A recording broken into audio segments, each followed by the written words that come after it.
Good morning. Pleased to be joined with Vice Chair Ted Lieu today. House Republicans over the past 2 weeks have been on the defensive. The American people are outraged that House Republicans voted to cut Medicaid, to take food off of the tables of working families, and to roll back 100,000 manufacturing jobs, lay off thousands of first responders, and eliminate 108,000 public school teachers teaching jobs. I'll let the vice chair speak to the veterans' healthcare cuts in a moment. We're here today with a warning for Senate Republicans, because once again, it appears that folks on the other side of the Capitol are underestimating how reckless and extreme this group of House Republicans is. But think back to the omnibus fight just last December. House Republicans walked away from the negotiating table and showed us they are not just unwilling, they are unable to govern. America narrowly avoided a Republican-led government shutdown only because the Senate decided to join House Democrats to do the right thing. Then Leader McCarthy could not be seen supporting the omnibus because he needed the Freedom Caucus votes to become Speaker. Nothing has only changed. In fact, his position has only hardened. Senate Republicans are putting their heads in the sand if they think that the extremists within their party will have a change of heart. If Kevin McCarthy is forced to choose between holding power in his speakership or taking us closer to default, we know he's going to choose default. The American people know that as well. House Republicans are on a path toward default. The question before us is, will the Senate Republicans take the wheel? Vice Chair Ted Lieu. Thank you, Chairman Aguilar. I previously served on active duty in the United States military for a little over 4 years and then stayed in the reserves for an additional 21 years. These cuts in the Republicans' Default on America Act will be devastating to veterans. 22% cuts in the bill mean up to 30 million fewer visits by veterans to the VA, stopping of VA construction projects, longer wait times for veterans. And what you see now are Republicans who voted for it and then regret that they voted for this bill because now they understand how devastating these cuts to veterans are. And now they're claiming somehow this bill won't cut funding to veterans, and they're lying. And how do we know that? Math. So veterans groups said, please exempt VA from your bill, and they refused to. And that's why numerous veterans groups, such as Disabled American Veterans, the Navy Marine Corps Relief Society, and so many others oppose this bill. And the reason Republicans did not exempt veterans from these cuts is because if you don't cut defense and you don't cut veterans, then to make their numbers work, you have to cut the rest of government 33% to 50%. They know that's unworkable. They know they have to cut veterans in the bill based on the top line numbers that they wrote into the bill. Also, Section 201 specifically just removes billions of dollars of funding from the VA. So there's also that. So it's very clear this bill makes cuts to veterans funding, and it's going to be devastating to veterans. And that's why you see a number of Republicans now trying to somehow say that the bill doesn't say what it says. Well, it does. In addition, there's math as well. So with that, happy to answer any questions you may have. And Chairman Aguilar said he's going to take the hard questions. Nicole. Thanks so much, Mr. Chair. On George Santos, I mean, obviously the charges were just unsealed this morning. More Republicans appear to be calling on him to resign. Has there been any further talk of potentially putting forth some type of privileged resolution to expel the congressman? I know that there have been items that have been offered by legislators on our side in the past. We're going to wait to see how this plays out. There is one person who can make this change, Speaker McCarthy. And I think that's going to be the interesting point here. George Santos was the deciding vote on the Default on America Act. And he loved the drama behind it. He loved walking down the middle of the aisle, holding his card up, and being vote number 217 to deliver that piece of legislation that would cut veterans and cut so many important programs. That is the Kevin McCarthy coalition. George Santos speaks to the Kevin McCarthy coalition. So I don't know what Speaker McCarthy is going to do, or what House Republicans are going to do. We're digesting the charging documents, but the level of fraud, the level of extremism, the continued lies throughout all of this. These are things that we've known. But clearly the DOJ has been working on this now. It's just an unfortunate thing that that we're all colleagues together, and this level of fraud that's been perpetrated on the people of New York. But this is at the hands of Kevin McCarthy. But we're going to keep our options open and see where we go from here. Vice Chair, anything on that? Sure. The Republican member of Congress, purportedly known as George Santos, is entitled to the presumption of innocence, just like anyone else in America, in a criminal court of law. The House is not a criminal court of law. The House has its own rules. The House can choose to expel a member. Robert Garcia has put forward a bill to do that. If Speaker McCarthy were to put that bill on the floor, then I would vote for it. Nick? When the border bill comes up, I believe tomorrow, do you expect all Democrats to oppose it? We'll see. And you tell me what the final construct of the border bill is. In the dark of night, they made more changes. I haven't seen every single change that they have made to this bill. You guys are reporting that there could be more changes. So you tell me what the final language is, and I'll give you a whip update from Democratic Whip Catherine Clark. But we don't know what that final construct is. I think what's important here, too, is going back to the Default on America Act. Republicans, own the cuts to Customs and Border Patrol related to that bill. Their bill would have cut 2,400 Border Patrol agents. So now this piece of legislation says we're going to plus up the border. We're going to add law enforcement officers at the border. Your bill 2 weeks ago did the opposite.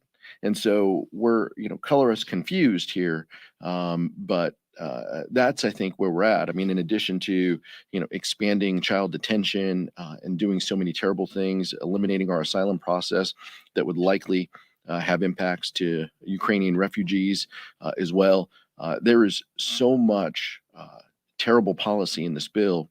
But I'm just a little confused that they want to cut Border Patrol agents 2 weeks ago and now add them back. So I don't know what their strategy is on this. Max? On the debt limit, you mentioned you want Senate Republicans to take the wheel here, to kind of step up. We just saw over the weekend, 43 of them signed this letter saying no clean debt limit hike. How do you reconcile that fact with what you're calling for? All I'm saying is, we need some rational leadership here, and I'm just pointing out the obvious that I don't think House Republicans are have that gear, and so I think that it's important for Senate Republicans not to leave the game here. But look, highlighting the fact, 3 of the 4 legislative leaders ruled out default. There's only one that didn't rule out default yesterday. And he sits in the Speaker's office. So I think that's incredibly troubling. And I think Senate Republicans should just take note and make sure that as we get closer to this potential default that will have dramatic impact to the American people, raising costs that they'll have to pay, increasing interest rates, tanking the economy, creating more joblessness, potentially 700,000 jobs, according to Moody's. I mean, those are real factors, and I just hope that Senate Republicans don't take their eye off that ball. Go ahead, sir. Thanks, Chairman. Liam Cosgrove with Epic Times. When you consider the fact that we're in a situation where we are unable to pay our bills without borrowing more money, is that not inherently concerning to you? If it were a private individual and was like, I got to take more credit card debt to pay my previous debt, that's someone who's living underwater, paycheck to paycheck. What are your thoughts on that? I think it's incredibly important conversation, here in Washington, D.C. to talk about spending, to talk about debts and deficits.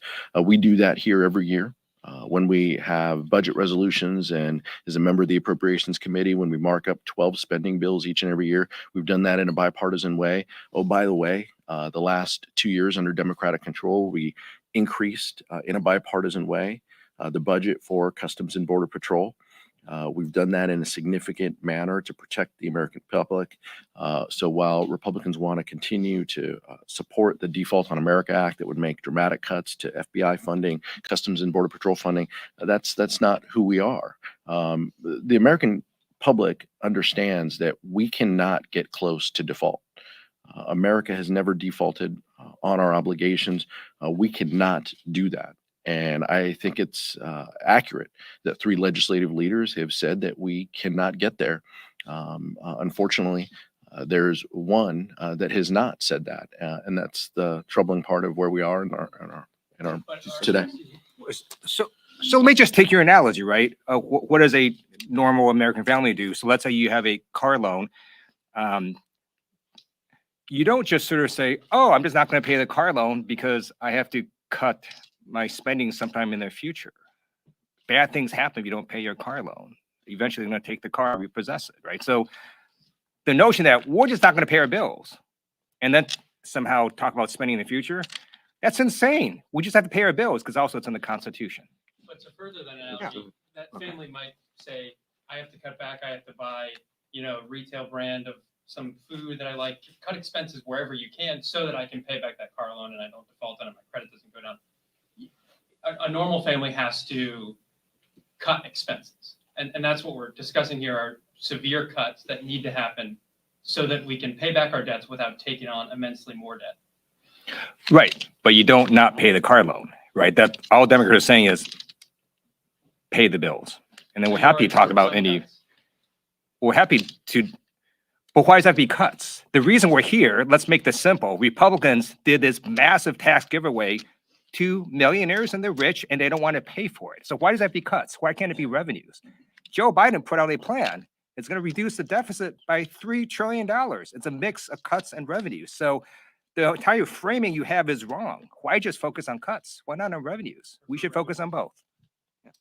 Sure. Good morning, thank you. So the president yesterday, we've heard your side talk about potential cuts to the VA, potential cuts to the Meals on Wheels and things. Later, he was like, well, I'm not sure they even know what those cuts are. As you know, we're operating right now on an appropriations bill. Mr. Liu, you said this is about the math. Everybody knows that that bill that they passed the other day is not going anywhere. It's not a budget, but it's not binding. So it doesn't seem that everything is square here when we talk about those cuts. Are those cuts that you guys talk about with the VA, that's not real money right now because it's not in an appropriations bill in the fall. We're funded through the 30th of September. Sure. And if they put out a budget resolution that spells out exactly what they would cut, we would have more clarity. All we have now on the clarity of Republican priorities is the Default on America Act, which says that they are going to go back to FY22 levels. And you've got kids crying in the hallway because of this, Chad. Like no, that happens occasionally too. No, they're clearly everyone is upset about this Republican budget. And so, if they produced a Republican budget that then guided the 12 appropriations bills, then we could have a more substantive conversation. In the absence of that, all we have to go on is the Default on America Act, which will now serve as the framework by which all of these House Republicans should be judged. And the metrics within there, the math within that says clearly, and we know this because they went into the dark of night, Chad, to get the votes. You know this, you reported this, to save biofuels tax credits. Why couldn't they also save veterans funding as a part of that? If they wanted to make something a priority to get the votes, they could have done that. They chose not to. Go ahead. It isn't. Not real ammo that you would fire. No, it isn't. And we would expect them to deem some numbers, eventually here too, as you know. But we are in this period where they have not deemed a budget. They have not marked up appropriations bills. They have not set a top line. And so the Default on America Act is the metric by which we know their priorities. Back. Go ahead. On the border bill, do you see any potential areas of compromise, overhauling asylum, border funding, that could be part of any kind of bipartisan deal? And if so, in the climate in the House, do you see that moving forward anytime soon? We want a safe and orderly border. That's what House Democrats support. We want to work with the Biden administration to make sure that they have the resources to ensure that that happens. That doesn't mean you completely gut asylum. That doesn't mean that you build a medieval wall and waste taxpayers' money. It does not mean you put kids in detention for unlimited amounts of time, violating court orders and violating humanitarian standards and decency. That's not what you mean. Now, you want to have conversations in the Homeland Security Appropriations Committee or in the Homeland Committee, full committee.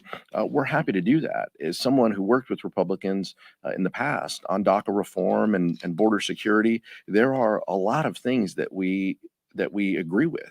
Broader use of technology to make sure that we have operational control. I mean, those are the types of things we can talk about. But this bill right now, and it's only getting worse. To get the votes that they need, this bill is only getting more extreme. Chairman, I just wanted to ask, earlier this morning, Homer and members of the Oversight Committee laid out, tried to explain a memo where they say that the Biden family has received money from countries, including China, Romania, in exchange for policy decisions or policy peddling here in the U.S. They say they're working up legislation to try to ensure financial transparency from the president and vice president. Does the Democrat caucus think that a bill like that is needed to ensure financial transparency from the upper levels of government? It's hard with a straight face to look at anything that the Oversight Committee is doing without a healthy layer of skepticism. They seem more intent on stoking conspiracy theories than anything else. We believe in transparency. We believe in accountability. That should also, by the way, apply to transparency and openness at the Supreme Court. But that doesn't seem to be anything that House Republicans are looking at right now. So color us a little skeptical in the back. Yes. Speaker McCarthy last night announced that he was canceling an event reservation for Representative Tlaib for a pro-Palestinian event. Is that something that you all as the Democratic leadership see as appropriate, or are you doing anything in response? You know, it's unfortunate. This place, the majority controls a lot of, meeting rooms. But people should be allowed to meet, to congregate, to have discussions, to express their viewpoints and ideas. That's who we are. But unfortunately, if the majority controls office space and they want to revoke a group or organization, sometimes they have that ability to do that. And we'll work with individuals within the caucus to make sure that they have an opportunity to be heard. President Biden told reporters yesterday that the administration has done everything they could to get ready for Title 42 to expire tomorrow. Are you comfortable with the plan that the administration has put forward? And are you looking to do more to provide resources for the administration to deal with any surge that may happen once Title 42 expires? Look, it's unfortunate that House Republicans don't join hands and embrace comprehensive immigration reform. That would be, a critical piece of this conversation. Linda Sanchez is going to unveil the U.S. Citizenship Act, that is the House Democratic version for comprehensive immigration reform that has the support of the Biden administration. That will serve as our starting point in conversations and negotiations. We're monitoring what is happening at the border, obviously. And looking at the current conditions, we heard reports on that from ranking members this morning. We're going to continue to work with the administration, on this. It's not anything that is going away in the short term, and so we're very mindful of that. The resources that they need, and making sure that we treat people with decency and that it's done in an orderly way. Last question. Mike. Another mass shooting over the weekend. We understand that was a topic of discussion in the caucus this morning. You don't control the floor. Is there a strategy that you landed on to put pressure on Republicans to do something? I think we're going to continue to have conversations about that topic because it's not going away. We passed meaningful gun safety legislation in a bipartisan way last Congress. Unfortunately, it was as much as we could do. A lot of House Democrats, the Vice Chair and I, subscribed to efforts that would go further. We hope that those opportunities exist to have debate and to vote on those issues. Assault weapons ban and continued resources and policy changes. We also know very clearly that the Supreme Court It was mentioned to us today, has something on the shadow docket that would affect assault weapons as well, potentially prohibiting assault weapons bans. Those are difficult, and I don't think you can count on House Democrats to be quiet about gun safety in this issue. We asked Fred Gutenberg to come to his caucus, the vice chair and I, this morning. We did that before the events of this weekend, but we did it with an eye that events like that this weekend would continue to happen. Fred's someone who has the respect of our caucus and speaks passionately about this, not just from the perspective of losing his daughter in a school shooting, but to make meaningful policy changes, and how we capture data to talk about this and where the American public are. So he's someone who's a thought leader, and we respect him and what he's been through. And so we're not going to be quiet on this. We're going to continue to talk about the next steps, and we'll share those with you as we develop them. Thank you so much. Do you have anything on? I'm good. Thank you.